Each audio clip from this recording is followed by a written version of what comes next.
Well, here we are again for another week at Lawsons, and we've invited Luke Jones to come along. Most of you know Luke. He's the head of our Decorative Arts department. Luke's been here for more than 15 years, going on 16. I'm the same.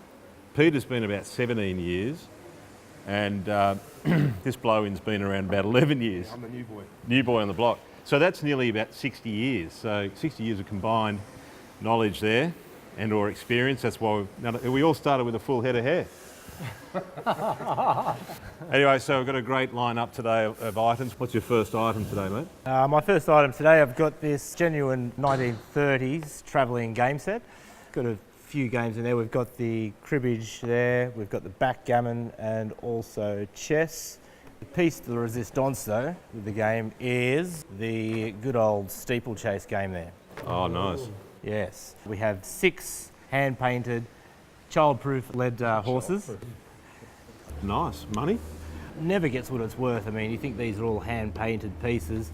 I'd say 100 to 150. I'll give you 150 for it right now. Yeah, it should get a lot more. When I saw this thing come in and I opened it up quickly, I totally missed the lead horses because it wouldn't have made it out the back room. Yeah. Would have been straight But to I'll the take your design 150 starting bid though, so see how we go. Peter, what have you got for number one? All right, so my first object is the pulpit.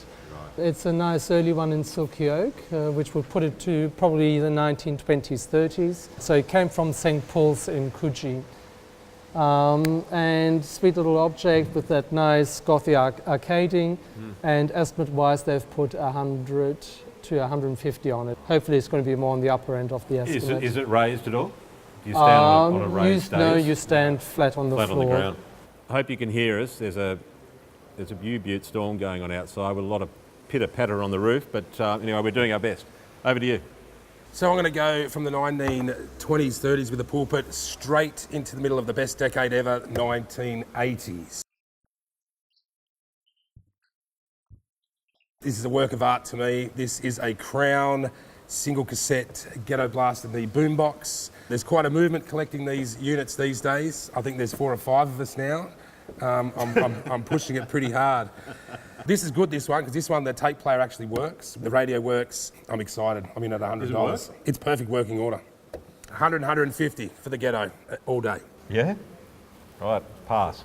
Does it run on batteries or electric? Runs on batteries. I think there's 12 D size you need, and you get about half Can hour. you still buy them? You'll get half-hour use out of that. Yeah, you can still buy Does it have FM on it? Yes, sir. It's the 80s. So my first item will be a PNG spiky anteater. Pete and I agree it's probably PNG because of the shell eyes. It's certainly not South American or African. I think these were mainly produced for the early tourist market, but the workmanship is fantastic. It's got a cane body to it internally, and then it's woven all around. It would have taken quite a bit of time. This has been affected by gravity a little bit over the time, but just a great standalone piece of art. 300 to 500. So over again to the new boy.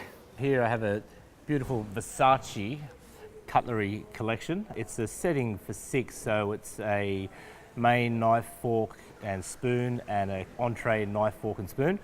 One of these here, 14 karat gold plated, one of these here just on their own would retail for, you look online, they retail for around $300 to $400 each. If you do the maths there, a setting that we have just here is worth around $13,000 to $14,000.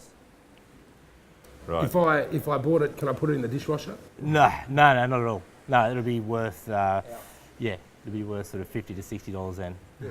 So it's hand wash only. They all come in their own individual sleeves here. So each knife and fork goes in their own sleeve. Yep. If you buy that, when do you take it out? When do you sit there and go, okay, it's time for the Versace cutlery? Are you coming to dinner? Well, it's always a Versace dinner party with me, mate. And the thing with this is, we do have it as a setting for 6. It came in as a setting for 12. Right. So what we've done is we've broken it down into a setting of 2 6 sets plus of 6. other.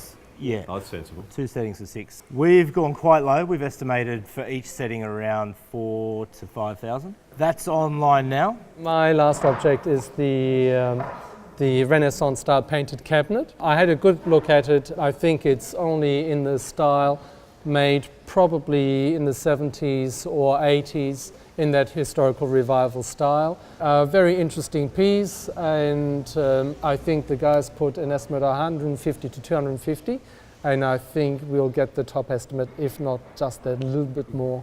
Don't think it would have sat on top of something else. No, Looks like it needs a little bit more height.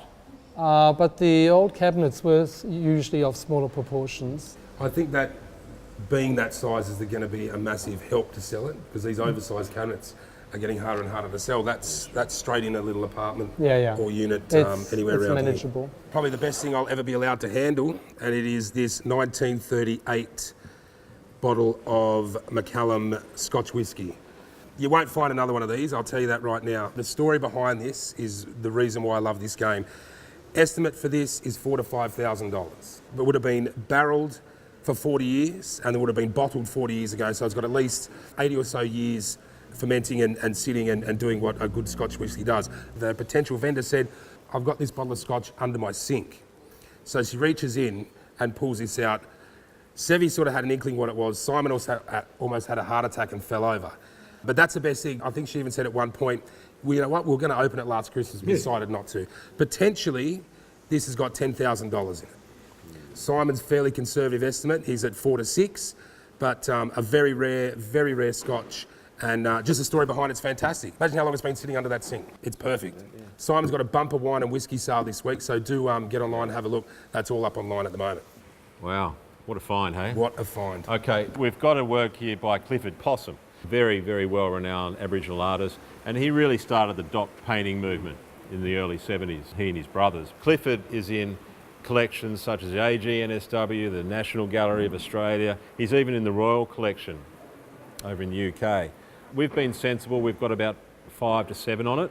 Back in 07, 08, when we were holding standalone Aboriginal art sales at Lawsons Menzies, this would be in at maybe 20 to 30 grand.